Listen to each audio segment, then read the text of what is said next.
இன்றே டவுன்லோட் செய்து உங்கள் ஃபேவரட் ஷோக்களை என்ஜாய் பண்ணுங்க. அண்ட் ஒன் மோர் திங், இந்த வீட்ல உனக்கு அப்புறம் மித்ரா மேல உயிரியே வச்சிருக்கிறது வேற யாரும் இல்ல, நம்ம லக்ஷ்மி தான்.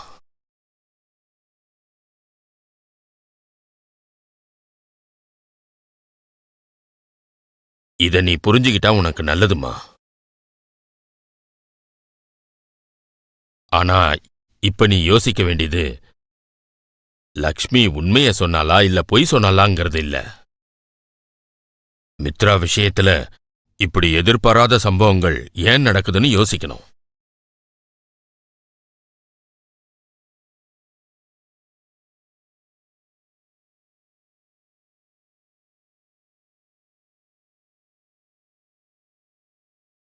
மித்ரா வாழ்க்கையில எதுக்கு இத்தனை ஆபத்துகள் வருது, எதுக்கு இத்தனை கண்டங்கள்?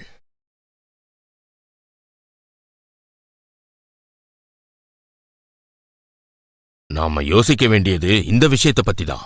நீங்க எல்லாரும் ஏன் இதை இக்னோர் பண்றீங்கன்னு எனக்கு புரியல. அப்பா, அதெல்லாம் ரொம்ப நேச்சுரலா நடந்த விஷயம். அதெல்லாம் நம்ம யோசிச்சுட்டு இருந்தோம்னா அதுக்கப்புறம் லைஃப்ல முன்னுக்கு வர முடியாதுப்பா. அப்படி இல்ல அரவிந்தா, எப்பவாவது ஒரு தடவை ஏதாவது ஒரு ஆபத்து ஏற்பட்டா எதிர்பாராம நடந்ததுன்னு நினைச்சுக்கலாம். ஆனா தொடர்ந்து இப்படிப்பட்ட ஆபத்துகள் சூழ்ந்துகிட்டே இருந்தா என்னன்னு நினைக்கிறது?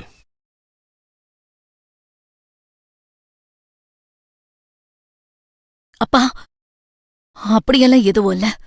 நீங்க தேவையில்லாம ஏதேதோ யோசிச்சுட்டு இருக்கீங்க. எல்லாருக்கும் பொதுவா வரக்கூடிய ஆபத்துகள் தான் மித்ராக்கும் ஏற்பட்டிருக்கு. இந்த விஷயத்த பத்தி நீங்க அதிகமா யோசிக்க வேண்டாம். ரொம்ப நாள் கழிச்சு வந்திருக்கீங்க, வாங்க, உங்ககிட்ட நிறைய பேசணும். வாங்க வாங்கப்பா, வாங்க. அம்மா, நான் யாரையும் கல்யாணம் பண்ணிக்க மாட்டேன்னு தெரியும்ல. அந்த பந்தம் எனக்கு மித்ராவோட தான் இருக்கு. உங்க அப்பா பாக்குற மாப்பிளைய எனக்கும் தான் பிடிக்கல பேபி.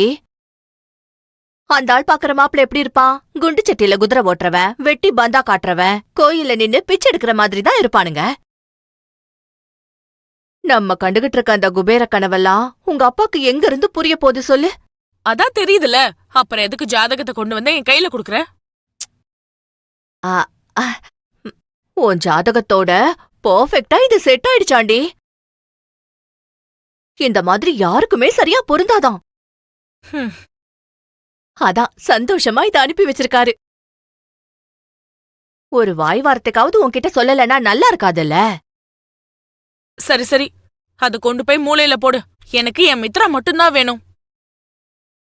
மித்ரா தான் எனக்கு புருஷனா வரணும். சத்தமா கத்தாத. உன் பிளீடர் தாத்தா காதல விழுந்தா சொத்துல ஒரு பைசா கூட நம்ம கைக்கு வராது. வாய கொஞ்சம் கண்ட்ரோல்ல வச்சுக்க.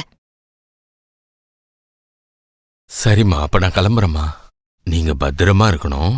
இன்னும் கொஞ்ச நாள் தங்கிட்டு போலாம்ல தாத்தா? நான் இங்கேயே இருந்தா ஊர்ல இருக்கிற வேலையெல்லாம் யாருப்பா பாப்பாங்க? அப்பப்ப வந்து பாத்துட்டு போறேன். நீங்க எதுக்கும் கவலைப்பட வேணாம். லக்ஷ்மிக்கு ஒரு நல்ல வாழ்க்கை அமைஞ்ச மாதிரி நம்ம ஜானவிக்கும் ஒரு நல்ல வாழ்க்கை அமைஞ்சதுன்னா எனக்கு ஒரு வேலை முடிஞ்சிரும். ஆமா, அதுவும் நடக்கும். சீக்கிரம் நடந்துடும். அந்த நல்ல நேரம் வர வரைக்கும் நீங்க கொஞ்சம் பொறுமையா இருங்களேம்மா.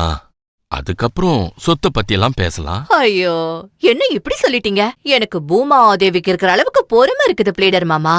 நீங்க குடுக்கற வரைக்கும் நான் எதிர்பார்த்துட்டே தான் இருப்பேன்.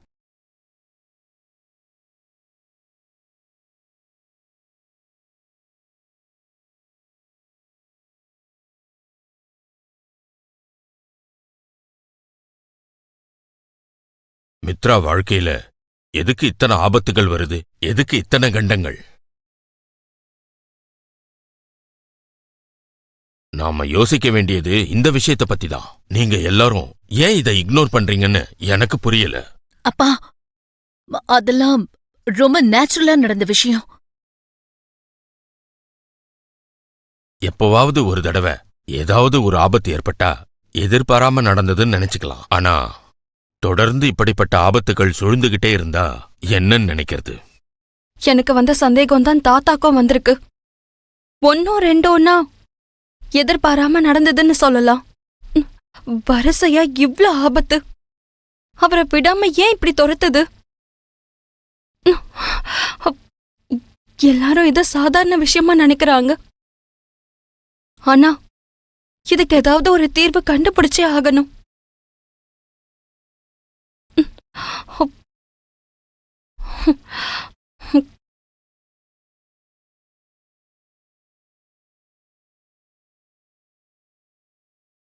இன்னைக்கு எப்படியாவது அவர் ஜாதகத்துல என்ன இருக்குன்னு தெரிஞ்சுக்கிட்டே ஆகணும். அவரோட வாழ்க்கையில எதுக்கு தொடர்ந்து இவ்ளோ சோதனைகள் வந்துகிட்டே இருக்கு? எதுக்கு இவ்ளோ ஆபத்துகள் சூழ்ந்து வருது? இது எல்லாம் தெரியணும்னா அவரோட வாழ்க்கையில ஜாதகத்துல என்ன இருக்குன்னு நம்ம தெரிஞ்சுக்கிட்டே ஆகணும்.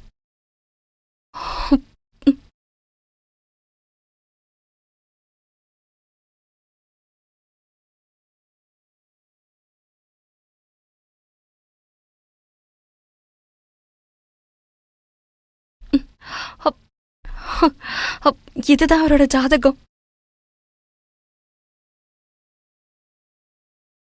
மித்ரா விஷயத்துல சந்தோஷமா இருந்தாலும் பிரச்சனையா இருந்தாலும் என்கிட்ட சொல்லணும்னு சொல்லிருக்கேன்ல.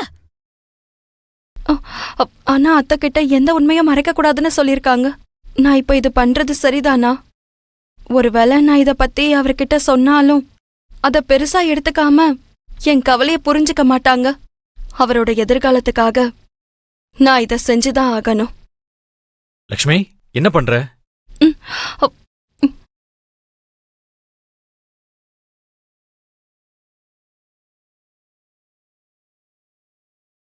சரி, சந்தேகம் வந்த வரட்டும். அதுக்குன்னு நம்ம கிட்ட ஒரு வார்த்தையாவது சொல்லணும்ல. ஒருவேளை நாம வேண்டான்னு சொல்லிருவோன்னு அவங்கள எப்படி ஒரு முடிவு எடுத்தாங்களோ என்னவோ. என்ன முடிவு எடுத்திருந்தாலும் மித்ரா விஷயத்துல லக்ஷ்மி எடுத்த இந்த முடிவு தப்புதாண்டா. ஏன் சொல்றேனா, மித்ரா விஷயம் பத்தி லக்ஷ்மிக்கு தெரியவே கூடாது. தெரியக்கூடாதுன்னு ஜோசியர் முன்னாடியே சொல்லியிருந்தாரு. அரவிந்தா, மித்ராவோட ஜாதகத்தை பத்தியும் அந்த ஜாதகத்துல இருக்கிற கண்டங்களை பத்தியும் எக்காரணம் கொண்டு லக்ஷ்மிக்கு தெரியக்கூடாது. மித்ரா வாழ்க்கையில எதுக்கு இத்தனை ஆபத்துகள் வருது? எதுக்கு இத்தனை கண்டங்கள்?